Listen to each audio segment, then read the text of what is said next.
दोस्तों, एक तरफ है गोल्ड ETF जिसकी रफ्तार सीधे शेयर बाजार से तय होती है, तो दूसरी तरफ है गोल्ड म्यूचुअल फंड जो छोटे निवेशकों को बिना किसी झंझट के सोने में हिस्सेदारी देता है। सोने की इस महाजंग में आखिरकार जीत किसकी होगी?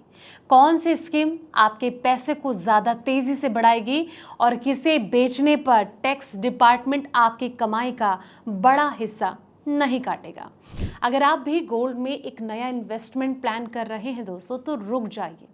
पहले दोनों के नफे और नुकसान का ये पूरा एक्सरे देख लीजिए, क्योंकि ये बहुत काम का होने वाला है।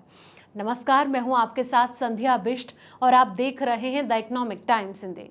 दोस्तों, गोल्ड ETF और गोल्ड म्यूचुअल फंड में अंतर क्या है, इसको समझते हैं। गोल्ड ETF सीधे सोने या फिर सोने से जुड़े एसेट में निवेश करता है। इसकी खरीद बिक्री शेयर की तरह स्टॉक एक्सचेंज पर होती है। वहीं गोल्ड म्यूचुअल फंड सीधे सोने में पैसा नहीं लगाता, ये गोल्ड ETF में निवेश करता है। दोस्तों, दोनों के बीच सबसे बड़ा अंतर है डीमैट अकाउंट का।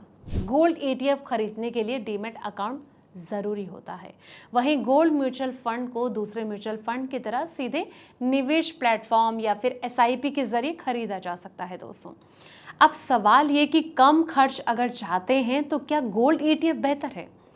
निवेश की लागत लंबे समय में रिटर्न पर असर डालती है। गोल्ड ETF सीधे सोने में निवेश करते हैं, इसलिए उनका जो एक्सपेंस रेशियो है आमतौर पर कम होता है। वहीं गोल्ड म्यूचुअल फंड को गोल्ड ETF में निवेश करना पड़ता है और इस वजह से उसमें जो अतिरिक्त खर्च है वो जुड़ जाता है। दोस्तों, हालांकि ये जो अंतर है बहुत बड़ा नहीं होता, लेकिन लंबे समय में कम लागत निवेशकों को फायदा जो है वो पहुंचा सकती है। लेकिन इस बीच सवाल ये आता है कि सुविधा के मामले में गोल्ड म्यूचुअल फंड क्या आगे है?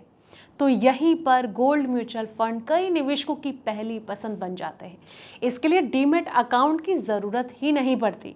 बाजार खोलने के समय खरीद बिक्री करने की भी जो है कोई मजबूरी नहीं रहती। दोस्तों, अक्सर हम देखते हैं कि SIP शुरू करना भी कहीं ना कहीं काफ़ी आसान हो जाता है, जो कि लोग हर महीने 2,000 रुपये, 5,000 रुपये, 10,000 रुपये जैसी रकम निवेश करना चाहते हैं। उनके लिए गोल्ड म्यूचुअल फंड ज़्यादा सुविधाजनक ऑप्शन जो है वो हो सकता है। तो ऐसे में रिटर्न में आखिर कितना अंतर होता है, इस सवाल का जवाब जानते हैं। असल में दोनों जो ऑप्शन है, रिटर्न में बहुत बड़ा अंतर नहीं होता, जो कि दोनों ही गोल्ड की कीमतों से जुड़े हैं। अब इसलिए लंबी अवधि में इनका जो प्रदर्शन है वो लगभग एक जैसी दिशा में चलता है। दोस्तों, हालांकि कम खर्च और सीधे गोल्ड में निवेश की वजह से गोल्ड ETF को हल्की बढ़त मिल सकती है। 5 या फिर 10 साल की जो अवधि है, ये छोटा अंतर भी बड़ा असर दिखा सकता है। दोस्तों, अब सवाल ये कि टैक्स के मामले में कौन बेहतर है? बता दें कि टैक्सेशन भी दोनों ऑप्शन के बीच एक अहम अंतर होता है। गोल्ड ETF में 12 महीने के बाद होने वाला जो प्रॉफिट है वो लॉन्ग टर्म कैपिटल गेन माना जाता है। इस पर 12.5% टैक्स लगता है। वहीं गोल्ड म्यूचुअल फंड की अगर बात करें तो लॉन्ग टर्म कैपिटल गेन का फायदा पाने के लिए कम से कम 24 महीने तक निवेश बनाए रखना बहुत ज़रूरी होता है।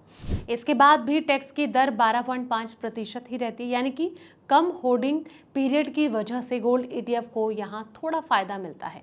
और ये आप पे डिपेंड करता है कि आपको कहाँ निवेश करना है। लेकिन सवाल ये कि आखिर आपको किसे चुनना चाहिए, इस सवाल का जवाब सोने से ज़्यादा आपकी निवेश की आदतों पर निर्भर करता है।